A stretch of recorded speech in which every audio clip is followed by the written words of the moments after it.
We're going to call this meeting to order. This is the Town of Monmouth Economic Development Committee meeting, August 11, 6 p.m. And not seeing anybody on Zoom. Maybe we could take a few minutes to review and hopefully approve our minutes from April 2026, just to see if everything looks okay.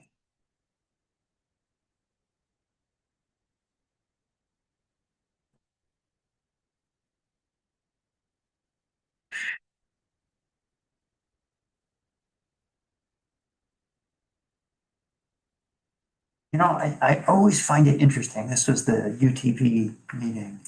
And I'm going through similar stuff at the select board. I always find it very interesting how people who use Google as an attorney get very surprised when the real attorneys weigh in.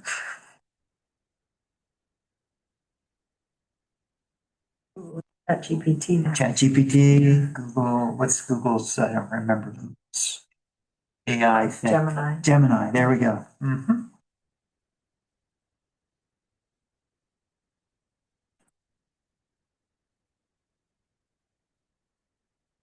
All right, I have a motion from Garrett to approve the minutes from our April 20th.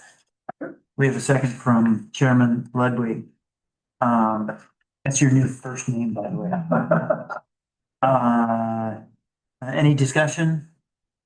Hearing none. All those in favor? We'll move on to item number 2. This is a presentation from Joe Kroll. Mr. Kroll, you want to come up and just sit at the table? That'd be fine. I know you've got some show and tell. Tell us what's on your mind. It's Mark, so, excuse me. Everything's on a quick timeline, unfortunately. So, I don't know if you're familiar, I don't know if we've met before. I have the Hillcrest Estates, development, the affordable housing district over there. Yep. So we're underway with that. We closed with Main State Housing this summer. So we've got 3 of the affordable houses marketed and going now. And so what we're looking towards is the second phase of the project. We're looking to come in off 202 and do a development with Main State Housing, help again for the rural housing development, which is a multi-unit apartment building. So it would end up being an 18-unit building. It would end up being an entire road. So one of the biggest hurdles and one of the reasons for looking for a TIF again on this project is the standards in Monmouth are very strict, obviously, with all of the lake and the water and stuff around. So there's a lot more that goes into the DEP process, phosphorus controls and those types of things. As it stands, most of this land is actually unusable until we end up paying fees and stuff like that, because it is all considered phosphorus control for the current development that we have. So one of the reasons for looking for this is because just to do anything up in here, it's going to end up being somewhere upwards around $100,000 of DEP penalty fees for the phosphorus control.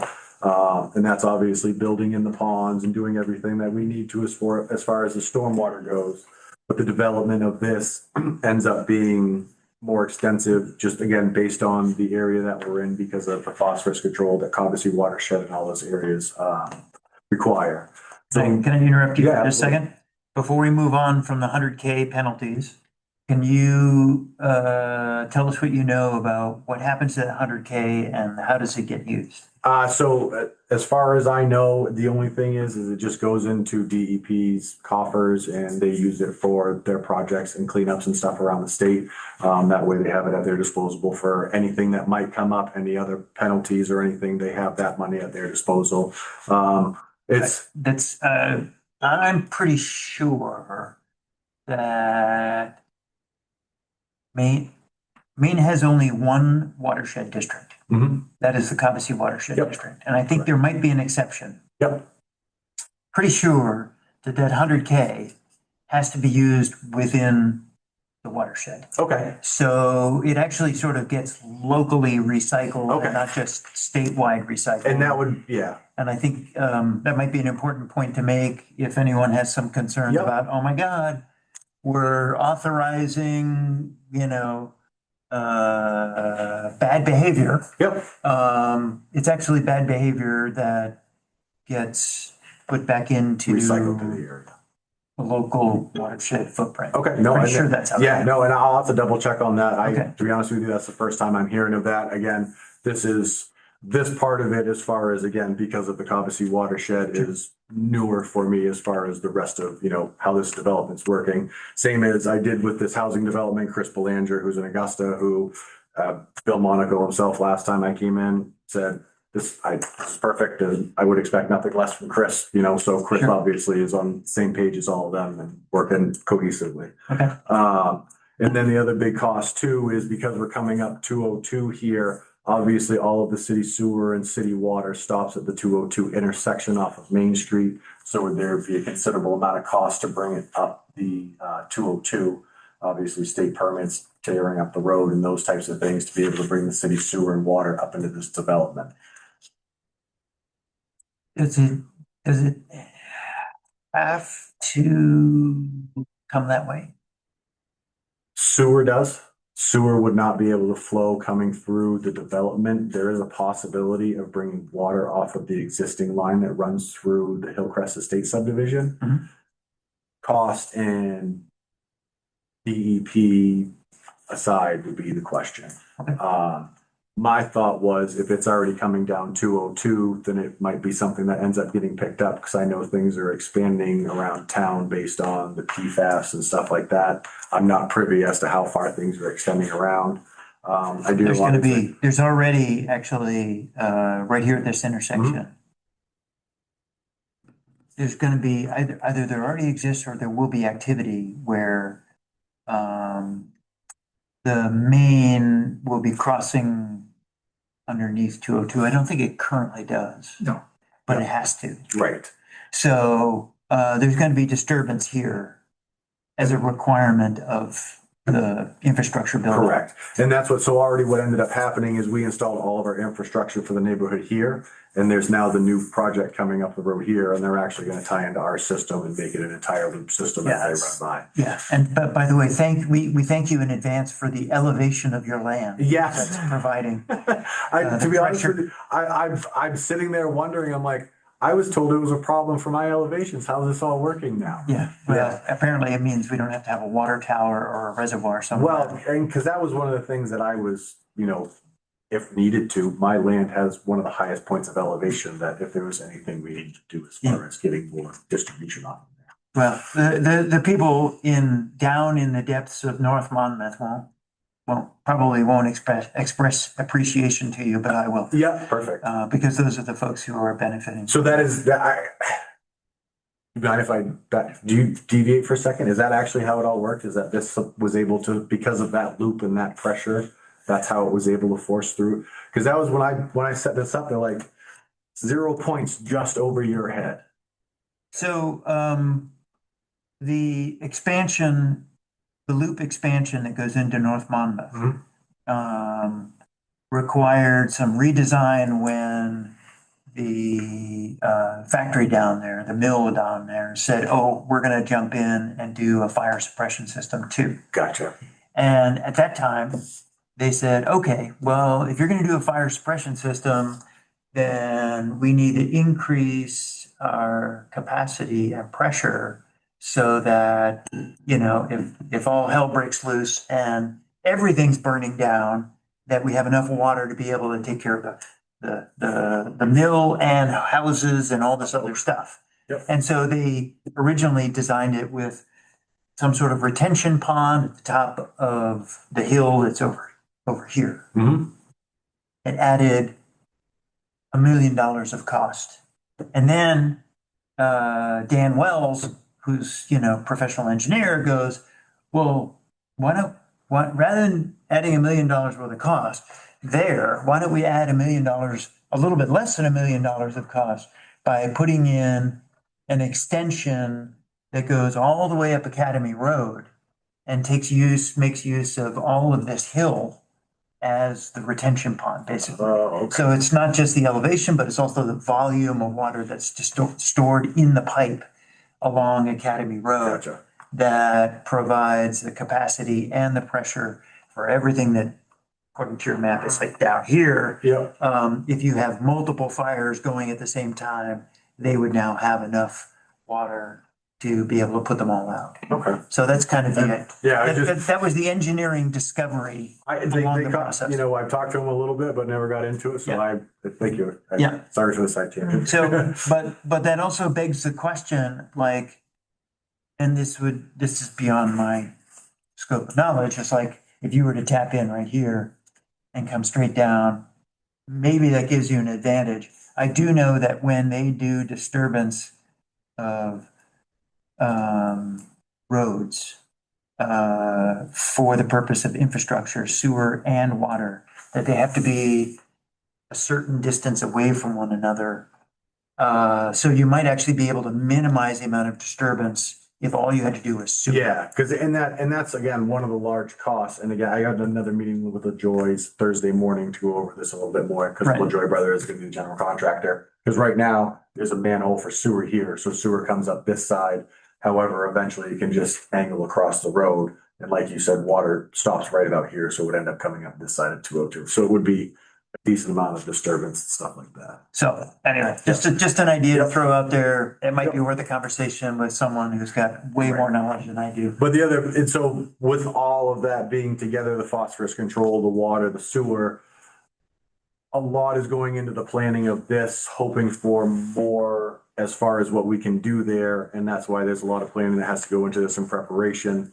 The hope is to be able to, I know Reagan's mentioned it would be good for the town. I know somebody's tried to before, but was told no by the state. Be able to get some sort of franchise up in here, breakfast drinks, you know, everybody runs on, whatever. And then my goal is hopefully we get this round of the rural development, should we be lucky enough that it comes back in another year or two to extend the road and do another 18 unit up here. You would know the history behind that. What was the hang up with getting a breakfast drink place at I was at the told- corner of that intersection? I was told the state said no because of the congestion of the intersection. Well, I had heard that wasn't sufficient amount of traffic And that would be the For other the thing. business. This would create the for road. a Dunkin' Donuts. We didn't say Dunkin' Donuts. I know, but that was the guy from Savannah. So the franchise owner backed out. The owner of the business backed out because he was like, no, there's not enough business. Or Dunkin' Donuts said, no, we're not gonna put money into it because, I don't know, but that's what I heard anyway. Okay, I had talked to the other local company that does those things and they were interested.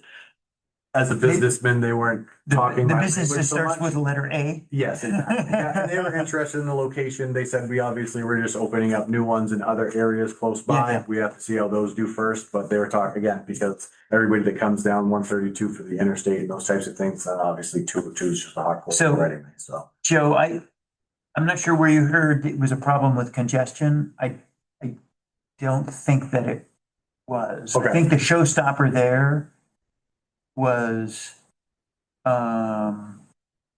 this was like 10 years ago, something like that. Yeah, 10 years ago. And again, that's past history. The showstopper there was, the corporate owner could not be convinced that the franchise wouldn't affect their other Other franchises franchises. close by. Yep. Right? And Yep. so I mean, this happens all the time. I used to work at a fast food franchise place where, the neighboring franchises, if they're not owned by the same owner, Right. they say, no way in hell, because you're going to take all my business Right. or 20% of my business or whatever. Yep. And so they kind of put the kibosh on it. Right, and so that's what it seems to be, so that's what Aroma had talked about, from what I understand, and trying to go through, the public information to find contacts. Yeah. From what I understand, pretty much any Dunkin' that you see within 45 miles is owned by one franchisee. Dunkin' themselves, so they will not give any more franchises in the state of Maine because they're basically loyal to somebody. Right. So that is obviously the person. And then- And yeah, and then- he still owns, because that was the other part about it. He still owns this lot, and that was what I heard is he'll never let it go unless someone, gives him an astronomical amount. Really? Oh, I didn't know that. Yeah, but again, he's got it because he can do He's got it, duck-ins and he's those got it types of locked up. things. Yep. Yeah. Yep. Interesting. Yeah, so, and like I said, that was my thought, because the way I had heard it was that the state eventually said no because there was no space for overflow traffic and it would cause congestion at that At that intersection. intersection. Yeah, and that was, again, the main thing with this road, a la the one on Civic Center Drive in Augusta or any of the other ones, they kind of have an overflow road where they come off of as opposed to the main The street main, that they're right by. Yeah. Interesting. Yeah. Well, now that you have this, now that you have this road here, I mean, I don't know who owns this little stretch of the road. Does he have a right of, could he use that road? Does the owner of this lot? No. That's mine. There you go. It seems to me like you might have a little leverage with that property owner. Wow, and so, Because that could be an overflow. That could be the on or off ramp for this lot. right, yeah, and that too. Interesting. Yeah. Okay. Yeah. So So like I said, we're Digressing. digressing. Yeah. So again, this is the main thing of all of this. This is all planning for what hopefully is, but the main crux of everything that we're talking about is an 18-unit apartment building. It'd end up being 10 units, 2-bedroom, three bedrooms would be 4, 1 bedroom would be 4. So a total of 18 units. It would be, based on town restrictions, there's a 3-story restriction essentially based on the height of 35 feet. So it makes it a little bit tougher. And that is also, again, the other tough part with the phosphorus control. Doing a footprint for a building like this gets tougher when you can only develop a certain space within the allowance. So it would end up being 3 stories, roughly around 90 by 100. That's off a little bit, 90 by 80. Right around 6,300 square feet per floor, around 19,000 square feet total. It's all, so again, Main State housing, rural development, so it's all accessibility. Everything has sprinkler systems, has elevators.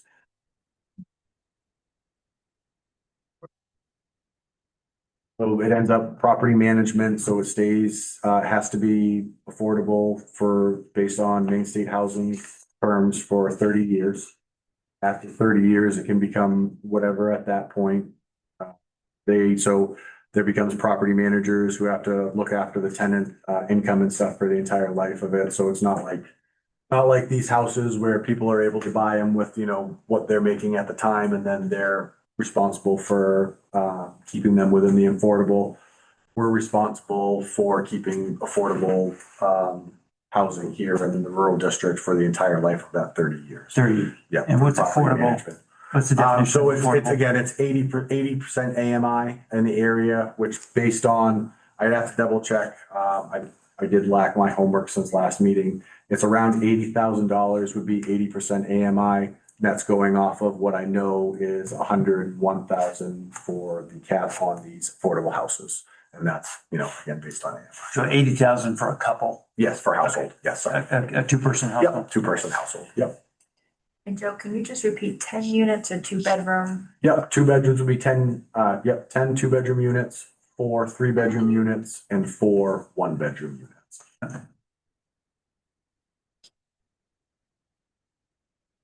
Okay.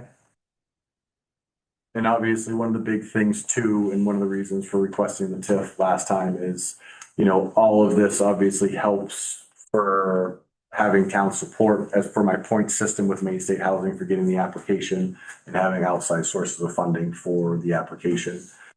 It's due here at the beginning of September. And they do it now based on a point system. And so obviously the more things we can have ready and set up, the more points I end up scoring. And one of the things too is we did really well on the affordable housing, but it is much less competitive than the rural development. Rural development is an extremely competitive program. I want to say they said something like it was 30 to 40% they took last time. Mhm. So every point matters when doing the application. It was close to 70% acceptance on the AHOP because there just weren't as many people that put in. So based on funding. All right, so what's this over here? So that's our hopeful, again, if everything works out, if the rural development comes back, or if things work out infrastructure wise and stuff, the goal is to be able to build another multi-unit building up here again. If the rural development comes back, the plan is always to work with Main State Housing wherever we can to keep affordable living in the area. So that would be the plan. Again, we never know if these programs are gonna come back. You know, it obviously depends on who ends up being and what they do with the programs. So that would be the goal, to put another unit up here via the Main State Housing Program. However, the goal would be to put another unit up here regardless in the future. Now, when I say future, we're talking 3 to 5 years after. Okay, so that would be like some Yeah. later phase. Correct, but because of all of the phosphorus control and DEP setup, I had the engineer this time, I'm like, let's get it set up for everything we'd like to do on that property. That way, we're not always having to come back and find out, you know, what kind of penalties are there gonna be, what's it gonna be? So these are all set up for, it'll end up being dividing this large parcel into 3 different pieces of land. So that way, if we can do the franchise, if we can do the multi-unit, if we can do the second multi-unit. Okay, Because part of Main State Housing also, they want to be able to have the piece of property when each time they do the program, so that way they can lean on the property. Because that's what I had asked them too, can I just keep it one big piece and just do the program with you guys twice? And they said, no, you're much better to have it all separated and figured so out. subdivide the property. Yeah, exactly. Yeah, just to get us those pieces so that it'll be separated out. So, the infrastructure that's coming in here, water and sewer, that would be engineered to be able to accept all of these future potentialities. Yep, absolutely. And that's the main thing for it. Ever since I bought the land and first talked to Reagan and Justin, and then Paul Roop, the surveyor, and Chris Belanger, the engineer, we've always talked about what the hope and goal is up here. Based on the restrictions of phosphorus and stuff, we've scaled back from what we were originally hoping to do. But my engineer, like I said, this is what he's looking at as possible uses of that. It's still obviously leaving us the phosphorus control, the DEP ones and stuff. So,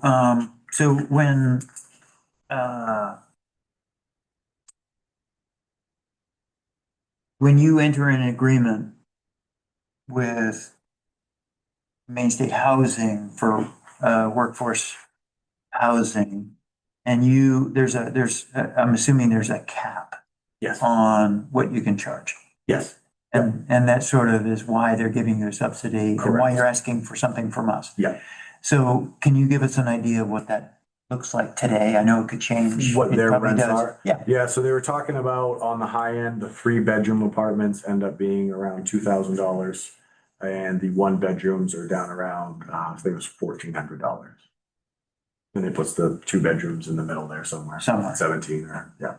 okay. And what's kind of the market rate for those? I have no idea what the market rate for rentals So. in Monmouth is these days. So I have it, again, it's not a multi-unit building, but I have a rental, not in Monmouth, but just across the line in Litchfield. Yeah. 3-bedroom, 2-bath. And unbeknownst to me, again, I put it up for 1850 and I had over 100 applicants in 20 hours. Wow. So, and they were all telling me that they're paying in the Lisbon area, they're paying around $2,000 for a 1 to 2-bedroom apartment in multi-unit. Okay, so this is substantially under. Correct, yeah, exactly. Under market. Yep. And this is set by Main State Housing based on that. Yeah, And it's why correct. you Yeah. jump through all these hoops and check Yeah. all these boxes and. Yeah, all this and other that's stuff. exactly it. Yeah, because a 2-bedroom, from what I understand, is around $2,000 when you're not talking about the affordable market. Okay. Yep. Could you find out for us exactly? Yep. I think that, I mean, politically, I think what people will be asking is, why is this a good deal for the town of Monmouth? Yep. To give you a tax break. Mhm. And so, you know, there are a number of different benefits I can see, but one of them is gonna be like, everyone has got relatives who are looking to rent a place, maybe young people who are looking to get out of the house, just entering Yep. the workforce. And there's nothing available. Right. There's like zero. You gotta go to Augusta, maybe Lewiston, Yeah, and you're looking at some iffy neighborhoods in both of those places, and maybe you'd find something. And it's the type of housing that would just barely pass muster. So one of the things my wife's seen in the real estate world in the last year or so, we actually had people who originally contacted us from out of state and they're like, hey, can you help us find rentals? And we're like, that's not really a main thing as far as rentals and realtors, sure, we can help you. But it is now, like within less than a year, now there are so many real estate agencies that are now doing rental showings and Sure. rental commission. Sure. Because like you said, people are just tired of spending forever trying to find something themselves, so they're now hiring real estate agents to find apartments. Right. So to hear that there's a below market opportunity on the horizon. Yep. I think would be one of those benefits that, would be like, any of these folks who are gonna be. I mean, the beautiful part about this particular setup is, you don't really have a neighbor problem. Right. Your neighbors are trees. Yep. And that was perfect. So it's not a huge change to the neighborhood because you don't have neighbors. Exactly. Yep. Um, there's still gonna be people who are gonna be like, show me the money. Why does this make sense? Right. And even still, there's gonna be people with concerns like, how do we justify the additional education costs? And the town gets a bill based on the number of students that we put through the RSU. And I don't know what it costs, but it's probably like in the neighborhood of $8,000 or $9,000 per student that we pay. Yep. Taxpayers pay. And so some of these units are gonna have some kids that are gonna incur some expenses Yep. On behalf of the town. We need to factor that into the cost benefit for the town. Understandable. I mean, you heard me say it at the meeting the other night. Right now, we've got about 190 students enrolled in the high school across the street. If the enrollment there drops to 160 at any point, there would be some head scratching out at the RSU to say, why do we have two high schools? Why don't we just shutter the smaller of the two and consolidate? Yep. And if that were to happen, two things would happen to the town of Monmouth. First of all, we'd lose the economic engine this is a significant employer for the town. Yep. So we've got a lot of teachers and ed techs and other types of suppliers that do work for the school that would be shut out. Right. The second thing would happen would be we'd have an abandoned building that would be another headache for another 10 years, trying to figure out what do we do with an abandoned building that's not being effectively used? Yep. Do we demolish it? Do we leave it in the hands of the RSU and let the RSU sell it to the highest bidder? Does the town of Monmouth take it on and do something with it? Right. We seem to be at a crossroads with a lack of imagination about what that might be. With the first abandoned RSU building. So, we'd have to, I don't think anyone wants to go there. Right. Yep. And again, same idea, that was one of the main reasons for the affordable housing there, as we've discussed, hopefully bringing in families to, the school needs. Yeah, I would soft pedal the talk about families. I think, most of what we're hearing these days, I mean, listen, we all hear, yeah, we need more rental property in town. But I think most of what people are concerned about is like, how do we take better care of our elderly? Yeah. And elderly housing is one of those things, Yep. for sure. Yep. But we all know there's a shortage of workforce housing. Yeah. And you can't have your workforce living here without having their kids living here Yep. too. So,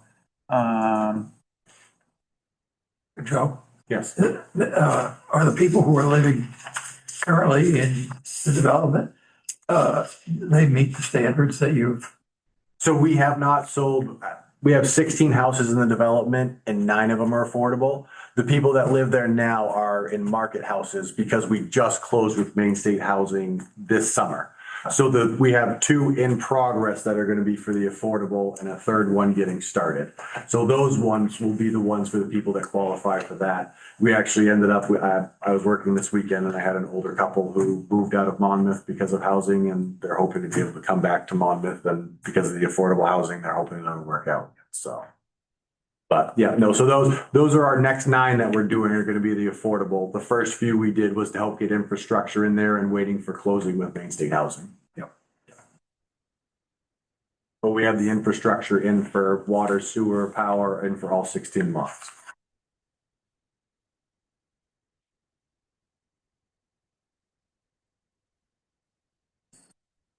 So I see Garrett looking at the revenue projection. So Yeah. maybe it's time to take a look at. Yeah, I think hard numbers, you know. So, I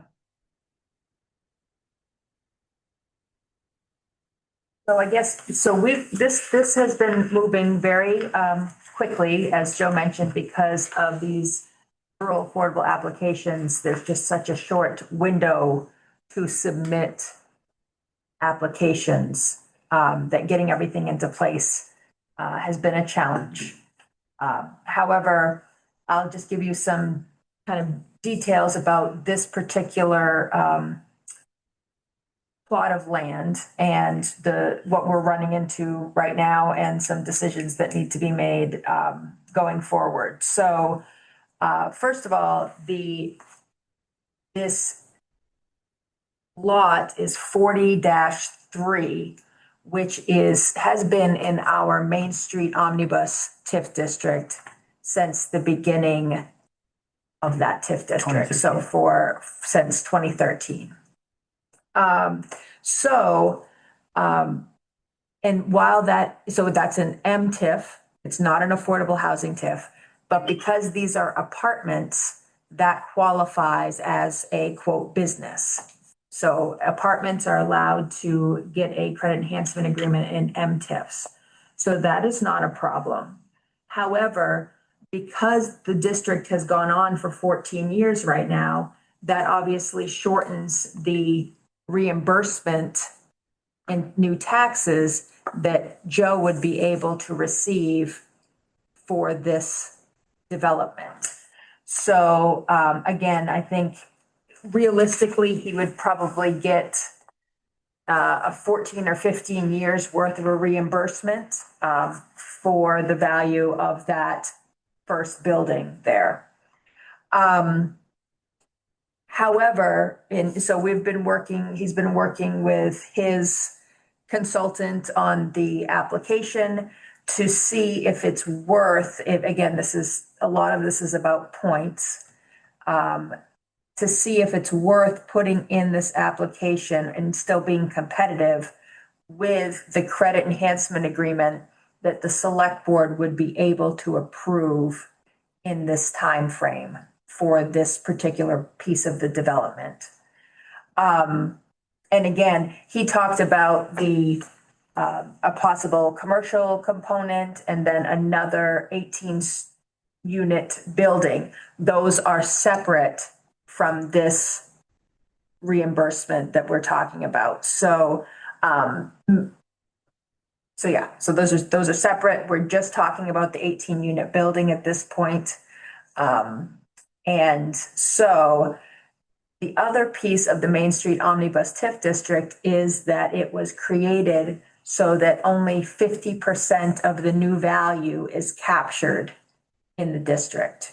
So already Joe has a cap on the amount of tax reimbursement he can receive because the district only captures 50% of the new value. So this looks a little deceptive here in terms of a reimbursement. It shows that he is getting a 100% reimbursement, but that is because only 50% of the taxes are captured. So what he is requesting is all of the taxes that are captured in the district, which happens to be 50%. So it's really a 50% reimbursement.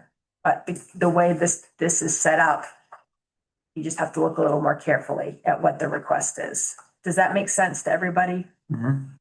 Well, back to the capture. So what happens to, so the capture is capped at 50% in this TIF district. So where's the other 50% could impact The other 50% goes into the town's general fund. It's not captured, it's not TIF revenue. Oh, okay. So So it's that's, going to the town. yeah, that's how they set it up that way. So it's half of it goes into the taxes go into the general fund. Yeah. Half of it goes into the TIF revenues, or in this case, what we're requesting is just all of those new taxes that are captured going back to the developer. So I think what Joe is requesting at this point is a credit enhancement agreement that would extend until the end of this TIF district, which is 2042. And because of the way that we amended the Main Street Omnibus TIF district last time, that those credit enhancement agreements are able to be approved by the select board. They don't have to go to a town vote.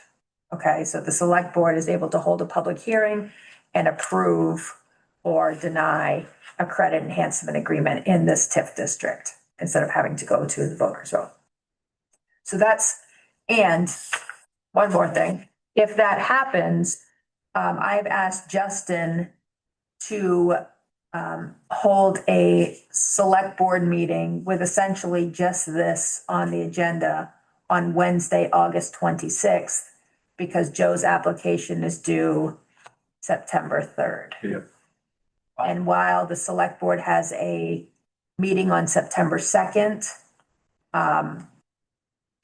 that's shaving it a little too close. So we're gonna have to notice that select board meeting. We're going to have a public hearing notice in the paper for the credit enhancement agreement, public hearing. And then asking the select board to vote, which is part of the reason why Joe presented at the last select board meeting and kind of gave the select board a preview of this project, because we didn't want all of the information to come onto the select board all at once on August 26th.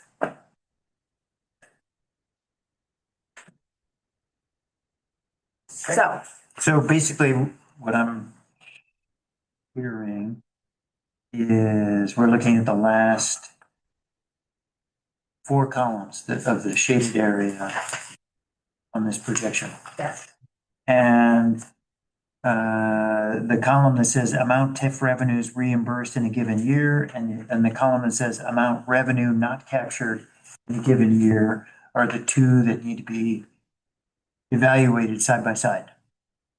So in the first year, that's $6,092 for both. Okay, in the second year, it's $30,228 for both. And basically what this would propose is that we would reimburse through a credit enhancement agreement. We would agree to reimburse this project an equal amount of the revenue the town would realize.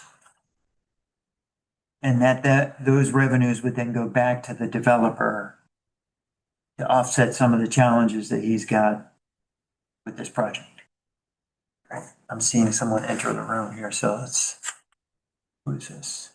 Casey Knelt, No? Knelt, maybe? Knelt, Knolt, WNE. No, there we go, okay. We're not discussing pulling it out anymore.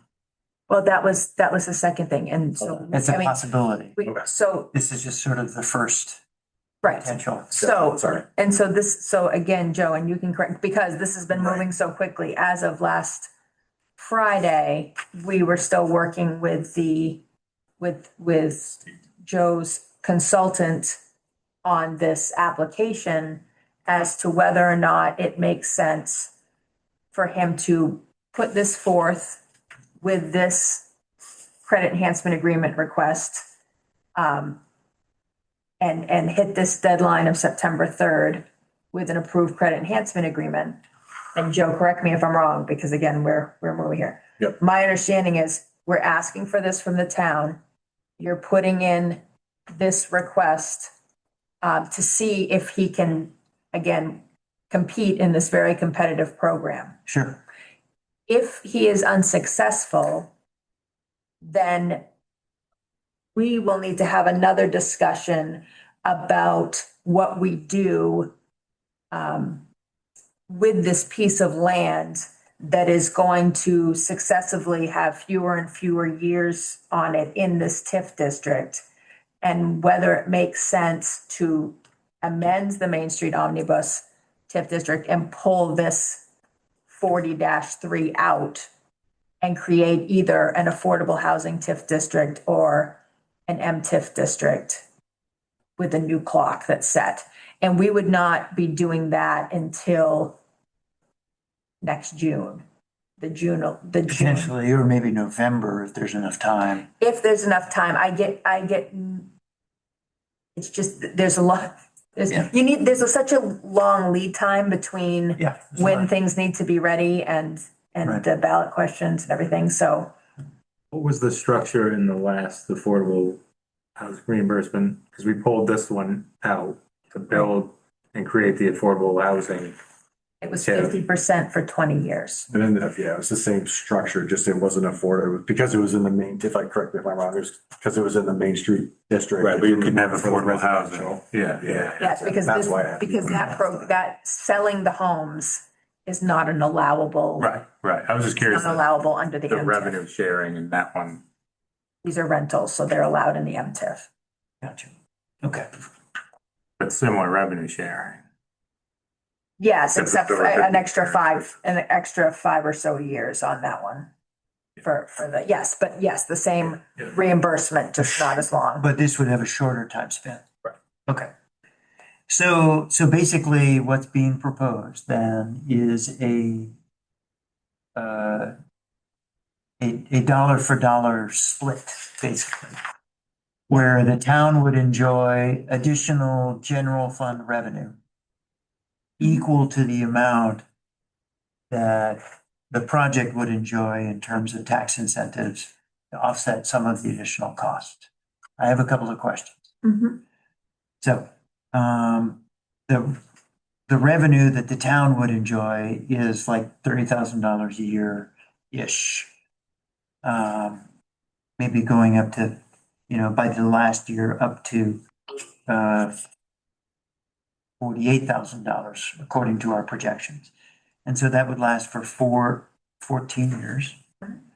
And after year 14, what happens? So the district dissolves Yes. and all of the taxes are going to your general fund. Okay, so at the end of 14 years, the credit enhancement goes away and 100% goes to the town. Right. All right, so that's an important, sort of in the cost benefit analysis of what people need to understand is that this is a starting ramp. It's not a forever thing. It's 14 years of tax incentives and then the town gets 100%. Mhm. Because the building clearly is going to last a lot longer than 14 years. Yeah. But once it's in the town general fund, then it's part of the assessed value It is. in the state. And then the Yep. tax, the whole tax. Yep, it takes about 3 years for all that to sink in to the school system and the county, right? Because they run on 3-year Right. running averages. Right. And so eventually that benefit dissolves as well, is diluted as well. But I think it's important to acknowledge that this is a 14-year benefit. Yeah. And you're sort of locked in as a developer with the housing program well, for 30 years. Right. Yeah. So when we talk about costs and benefits, there's affordable renting that a benefit that lasts for 30 years. But the tax incentive only lasts Right. for 14 years. And that was something I actually brought to her, that 14 years, I thought we had talked about, like that's gonna make this hard, 14 years. And then it just takes years away from everything else. Yeah, I was, looking for the 20 years for, because 14 to 20 is a lot difference, obviously. Especially where I've locked in for 30 years. So the other obvious benefit that I can see here is that we get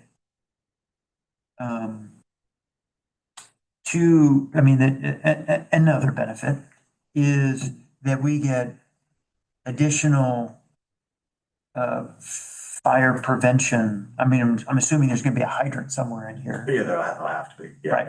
Right. So there's an additional fire prevention component. Right.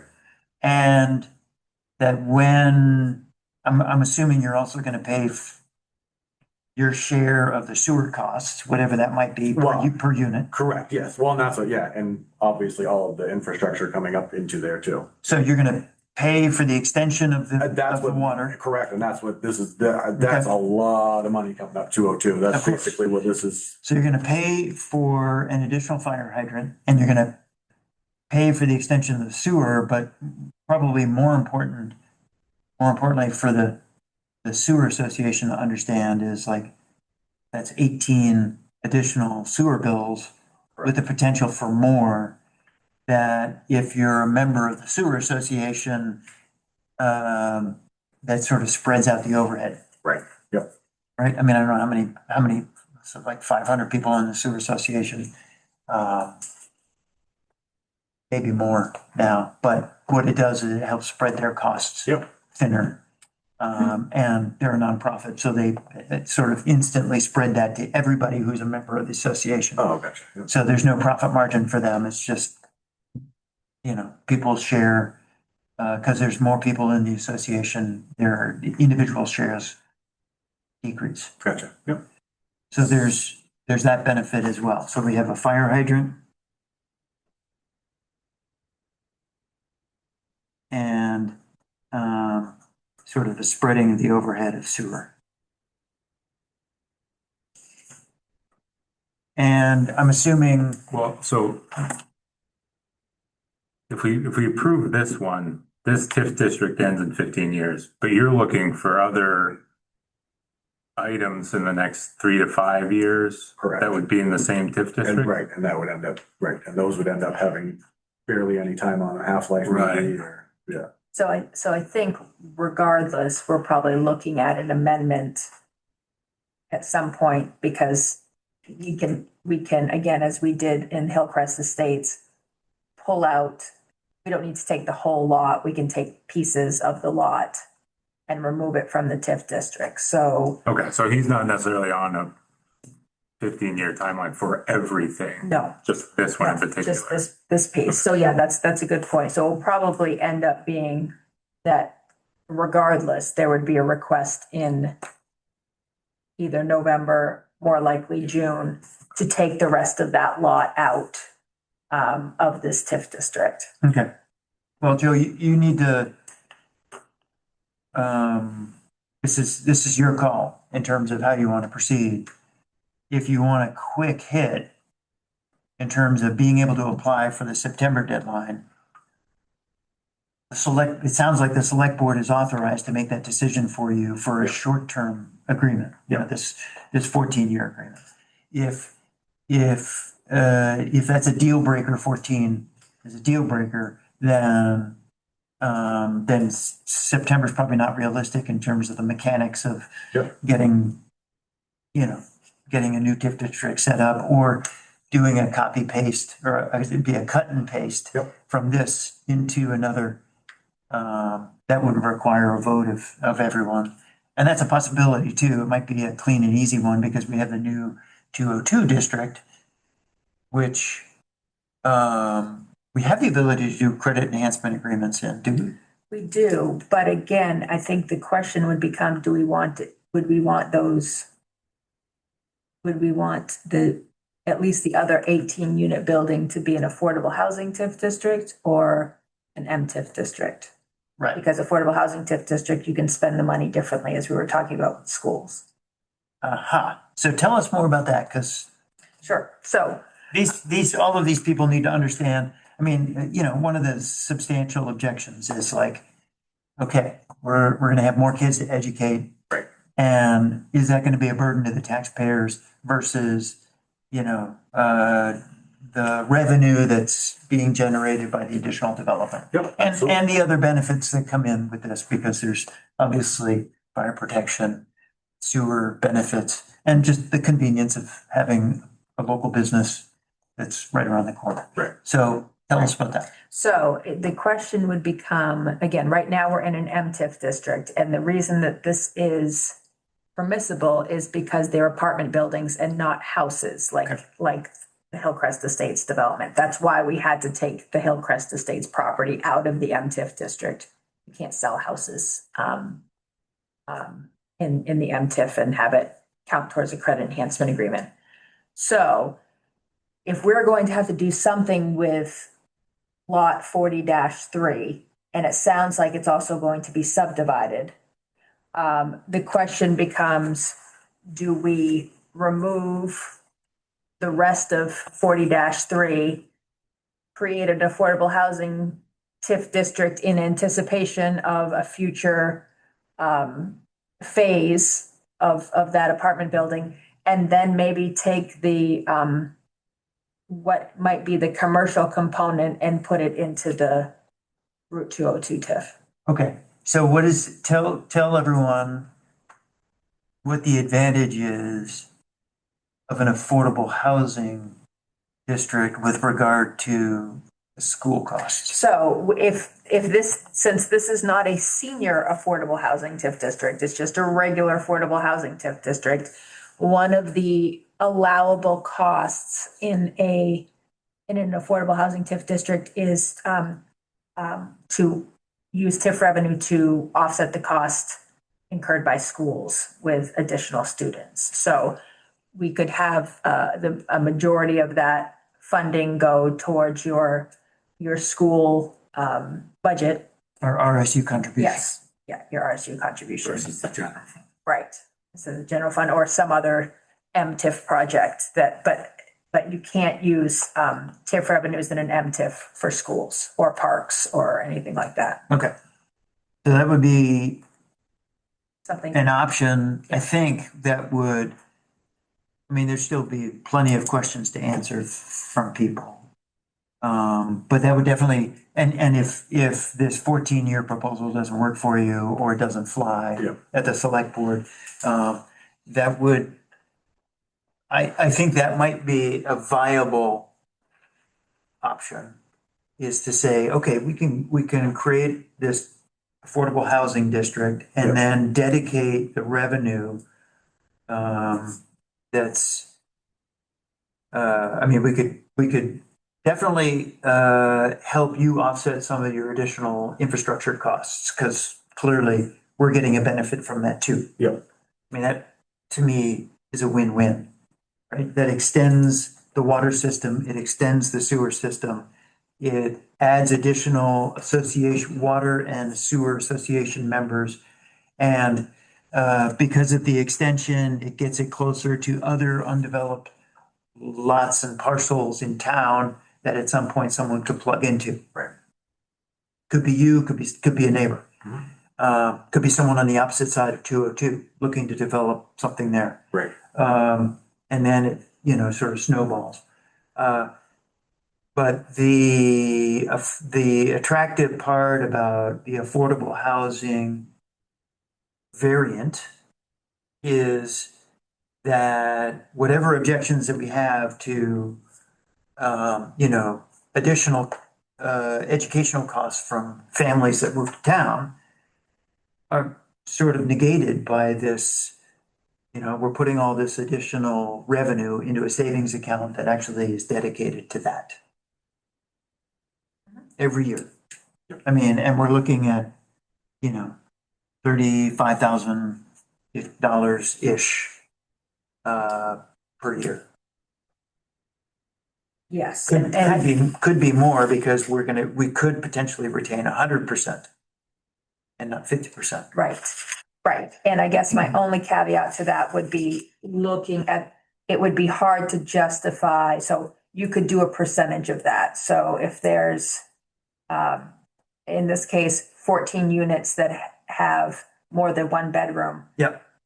the 4 units that have one bedroom are probably not gonna be are Right. not gonna be, Not gonna have kids. not gonna have children. So, course. you So know, they it would, can- it would yeah. be some percentage, but just, Yeah. you know, to Yeah, it's manage never- people's it's- expectations. Sure, it's not gonna be, it's never 100% of everything. Yeah. Right. Right. Of- So- Of this general fund amount, but there would still be a portion that goes to the developer. Which piece are you talking about? You're saying Yes. 100% of Yes, the general fund amount could go to the schools, not the 100% of the revenue, because he would be Correct. receiving a portion Correct. still. right. So, Right. so think of it as a new district where instead of retaining 50%, we retain 100%. Right? So So See what I'm instead of saying? this capture is. the capture is 100%. 100% versus 50, okay. And then, I understand. and then we go back and look at the numbers with Joe to say what portion of that 100% that's retained does he need to make this work? And then the portion that's retained by the town could be specifically dedicated to offsetting RSU expenses. Minus the one Right, bedrooms. Right, the portion. Right. That's how that would work. And I mean, listening to you just a minute ago, the affordable is easier to obtain versus this one that we're. Correct. Yeah. As far as acceptance, yeah. And it would still be the same and similar structures that you'd be building. We would just have a different district. It would be a change that you would need to make. Yeah. Right, his model doesn't, this is just our internal maneuvering in terms of. Well, I'm saying, but if we made it affordable housing, you could put houses. Right? I mean, theoretically, There would be more flexibility, but right. yes, It doesn't necessarily have to be, phase 2 wouldn't necessarily have to be an 18-unit thing, but that would be your call. Right, yeah. so I think what we're looking for tonight is a recommendation to the select board about the proposed credit enhancement agreement. The 14-year deal. Which, well, yeah, I would just say for the duration of the district, but yes, it would end up being, once it got built, 14 years. So there would be no way to amend that section of it? That would be stuck at the 14? For this piece, the only thing that we can do for this development is ride out if you want to apply for the September deadline, that's the only thing that we'd be able to do. As far as feasibility of the project, I need to be able to pull it out and at least get the full 20. Okay. Yeah. All right, so that means that Yeah. you're not going after the September deadline.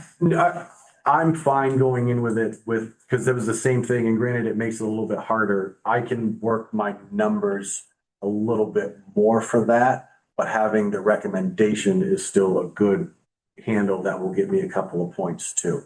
The breakdown Stephen was talking about, I can take care of from my end as far as, the amounts they're looking for from another contributor. So basically, one of the things they're looking for is help from the town and the town being on board with it. And so if we have, that's what happened with this. This one, as you guys remember, we still had to go to vote. Fingers crossed, hopefully it all worked out. Right. And they were under the understanding the select board is recommending it, Sure. we're going forward with it. That's what we want to do. This one's a little bit different where those things matter as far as the town stuff, but the way they're looking for money, they're not, the secondary help, they're not looking for the large dollar amount initially. It's a smaller dollar amount that they're asking for the secondary help, which Sure. is not a big deal as far as projects go, having a secondary source. Sure. Total capital for the project is the crux of the issue. Okay, All right, so so I just want to make sure, let me just, for the record, make sure I'm understanding what we can do to help you tonight. we can make a recommendation. Doesn't mean you have to accept it, Correct. Yep. right? Yep. So we can make a recommendation to the select board. The select board can say, we will approve this, but it doesn't mean you have to accept it. Yep. It just means they'll approve it if you decide to move forward Okay. with the 14-year time frame. And if that helps your process with Maine Housing and you decide you want to move forward with the September opportunity, then you can do so. If you don't, and we need to come back to the drawing table to figure out how to do cut and paste, or to do a brand new district that this lot would, or a portion of this lot that would go into, that's possible. It seems to me that, and I can't speak for my colleagues, we'll see what they've got to say, but it seems to me like this 50-50 split for 14 years, where the affordability benefit lasts for 30, where we have fire hydrant and sewer costs that are gonna be paid for over the life of the building. That is worth it. That's worth it. Especially because at the end of everything, 100% gets taxed in year 15 for the town. If we end up, if that doesn't work for you, or if Maine Housing says, sorry, you didn't make the cut, then we can come back to the drawing board and come up with plan, I don't know what we're on, plan C, plan D, whatever it is, that's fine. And it sounds like there are also some very advantageous contingencies if that were the case. We can figure it out. Yeah. I would, so is that the plan for you, is that we will request that the select board approve the credit enhancement agreement, and you will plan to put in the application for September for this one unit, or you're unsure? To be honest with you, I'm now unsure, because everything here, all the infrastructure has to be built for everything at one time. So my initial, none of this could ever happen, but I still incurred cost for all of it to happen. Right. And that becomes the big thing, because obviously like 14 to 20 years is a major, difference. Sure. Okay. Well, you've got a couple weeks to figure it out. Yep. Do the Well, math. right, so as long as so I'm trying to think about keeping all of the options open. Yep. So that would mean to have the maximum number of options open, we would be recommending to the select board that the credit enhancement agreement go forth. Joe can decide what he wants to do. If he chooses to go forward and he does not get the award, then we can come back and talk about how we might proceed with removing that property and making it a little more viable. If he does succeed, we still are probably going to be coming back to talk about how we take the rest of the property out of that TIF district and make it into something where he'll have more flexibility in future applications. So no matter what I'm thinking is that we're going to have an amendment of this district in the future.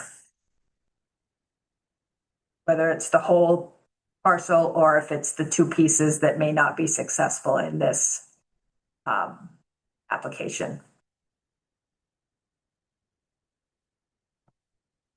Can I talk about one more Of course. possible contingency? Tell me what you think. What if we get to year 14 in this TIF district with a credit enhancement agreement?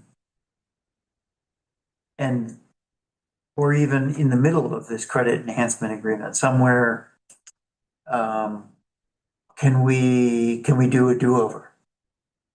No.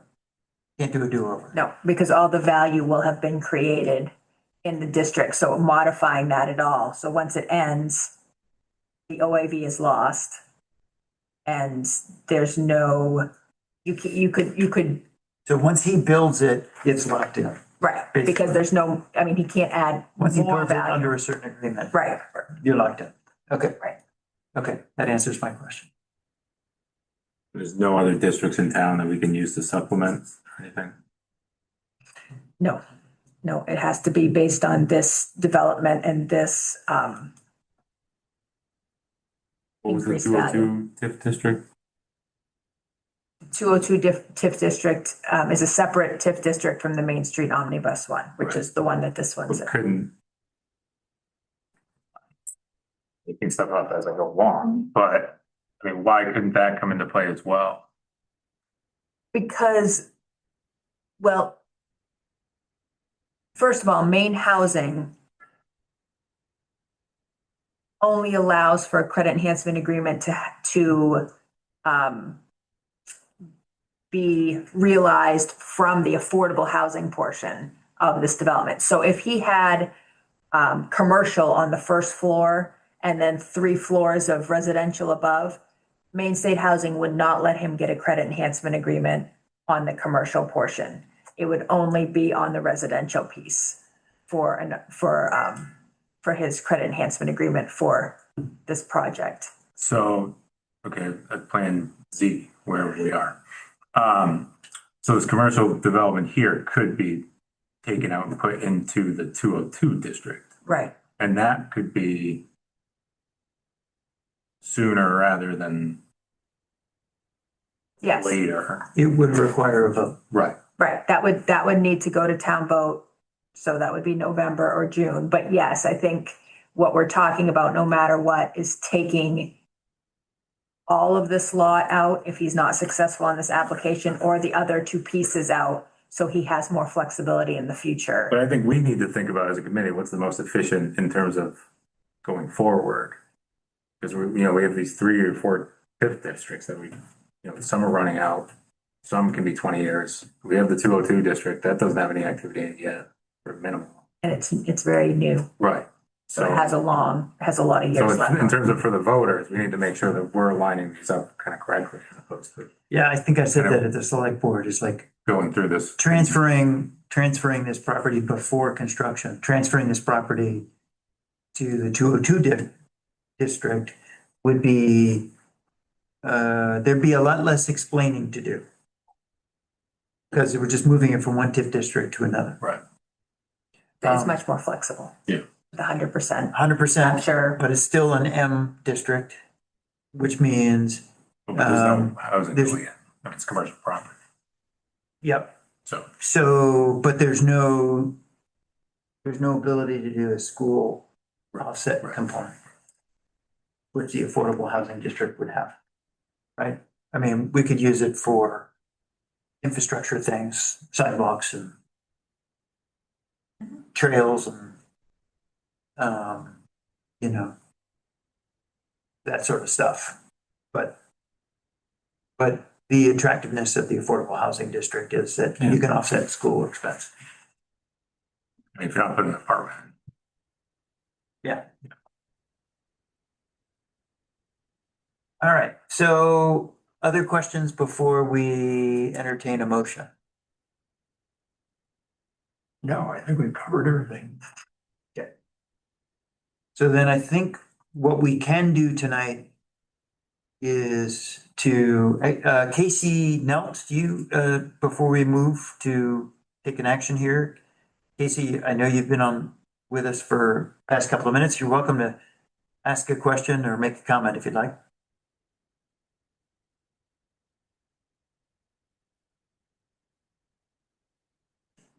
Hearing none, then I guess I would ask for a motion about what we can do tonight, which is to make a recommendation to the select board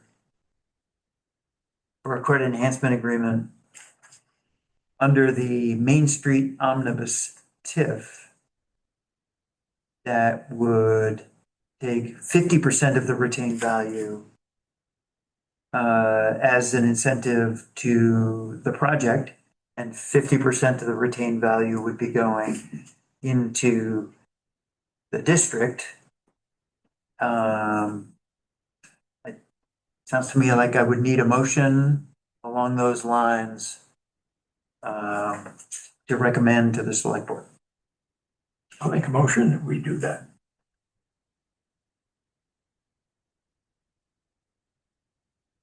It's all stuff moves so quickly. It's like, I mean, I second it. I mean, I guess, but I wish we could. Yeah, I second it. Okay. So I'm hearing a motion by Doug and a second by Garrett to move the motion. Any other questions or discussion before we vote?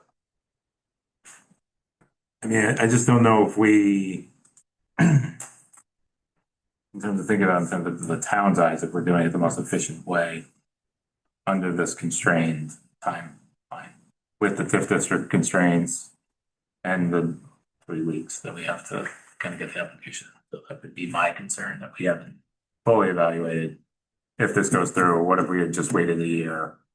Would that be better for the town? Sure. True. Well, it sounds like Joe's got some concerns as well to sort of cogitate on, make sure that he's okay with it. And so this is simply offering to shake hands, but not actually shaking hands. So it leaves the door open for an agreement if the stars align, and if they don't, that's okay. No harm, no foul. All right, so I'll call the vote. All those in favor? All right, so it's 3-0. And we'll, if you'll write it up, just, and Joe, what you can do is let us know. If you want to proceed, we can schedule a select board meeting. Yep. If you want to let it die on the table, it's okay too. Okay. No problem. All right? And the only constraint we would be coming up against in terms of letting us know is noticing Yeah. the we need to public hearing provide- and the select board meeting. So that's, what is the I think notice? it's 7-day notice for select board. Yeah, and I'll have to double check if it's 7 or 10 for this credit enhancement agreement, but that would be the end of this week. No problem. Thank you very much. Excellent. Thank you. Appreciate the opportunity to help where we can. Absolutely. I appreciate you guys fitting it in. Talk to you later. All right, next on our agenda is review and vote on the community night out application. Yes, and I'll just take this away. So this application was submitted to us in June. If we recall, we've had difficulty scheduling a meeting since in the summer, we don't typically have very many meetings in June or July. And I communicated that to Donna in terms of being able to approve this application in a timely manner. But she did submit the application, and so that's what we're here to talk about. This is one that we typically have approved in the past, and it is for $250 for the event that happened on August 4th. There you go.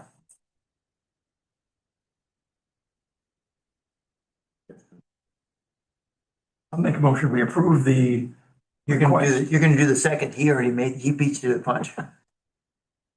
Garrett just made the motion. He beat you to the punch, Doug. Oh. So you can be the second though. All right, I'll be a second. All right, we have a motion from Garrett and a second from Doug to approve the event application request from the community night out for $250. Any discussion?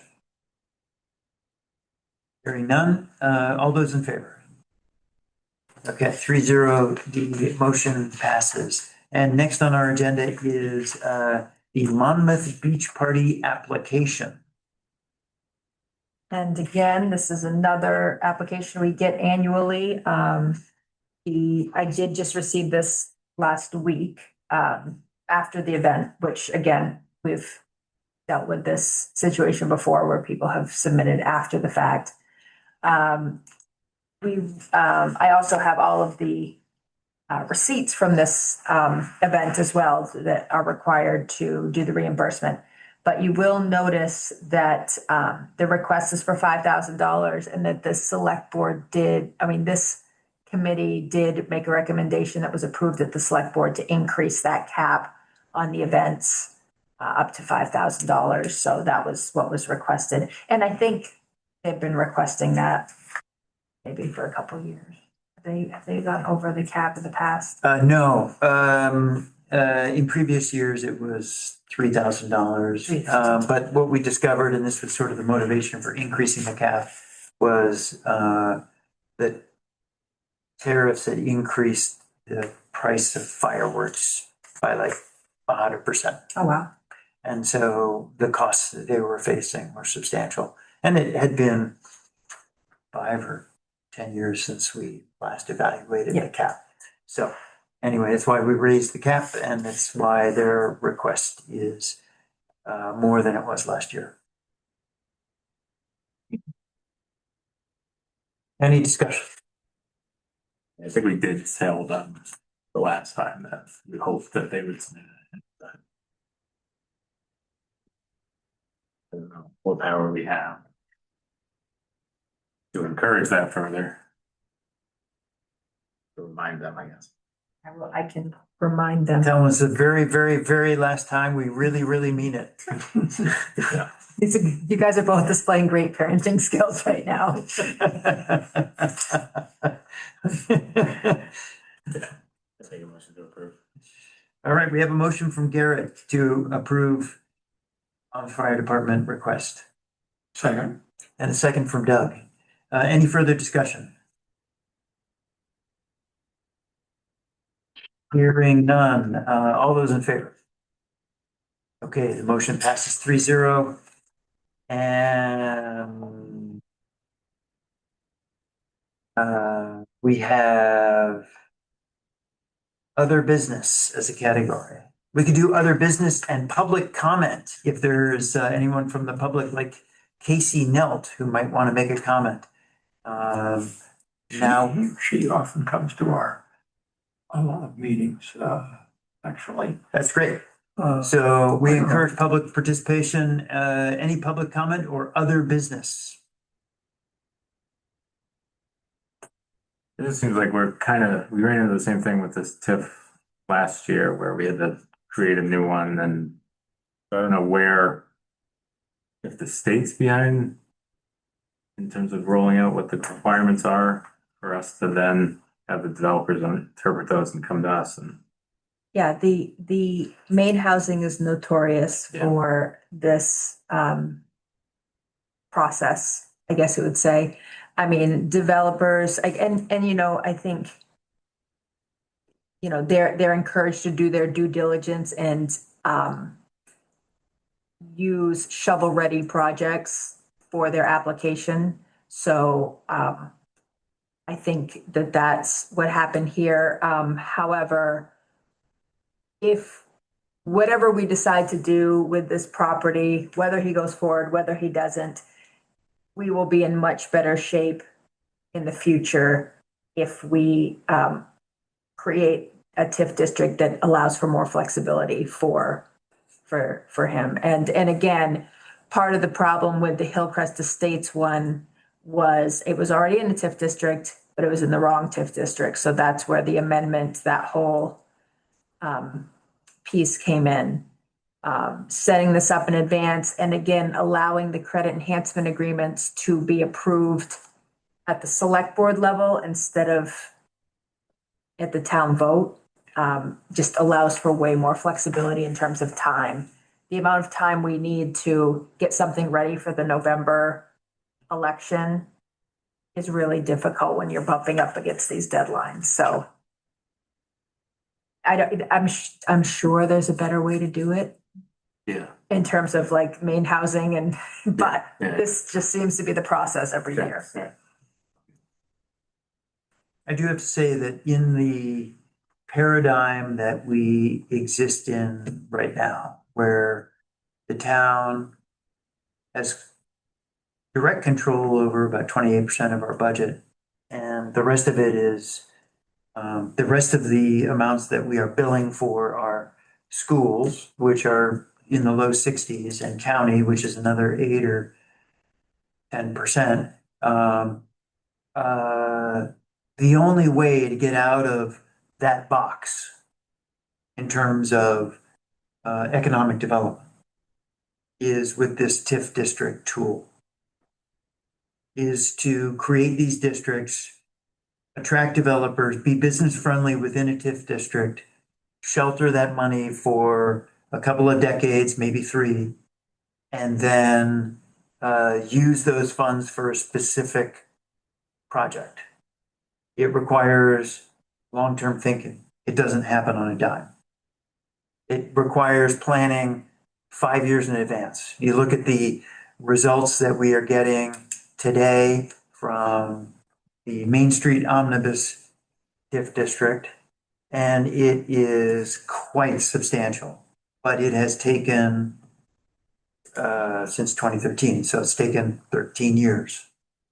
And what is happening as a result of that Main Street Omnibus TIF district is that we are able to pay out of pocket without having to borrow anything. We're going to be able to pay for new sidewalks on Main Street, new lighting, make the place a little more attractive for being a walkable community.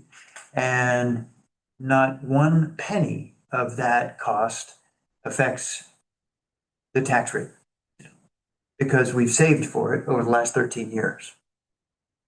Now that's amazing. And that's how you do economic development in a smart way, but it takes 13 years of consistency. And it takes the foresight, like we did with the 202 district, to be able to say, oh yeah, we're gonna have some we're pretty sure we're gonna have some economic development on 202 because there's a lot of traffic and it's kind of undeveloped and it's not, it's not pristine condition right now, but that's part of our growth district. I think it makes sense for us to do this now. And we did, and we'll see. I mean, before you actually get a sense of how successful that's gonna be, it's probably gonna be another 5 or 10 years. We won't see anything for 5 or 10 years. We'll see. All right, we are way over time. We All right. went 23 minutes over. I'll make a motion to adjourn. We have a motion to adjourn. Second, all those in favor? Amen. Adjourn. All right.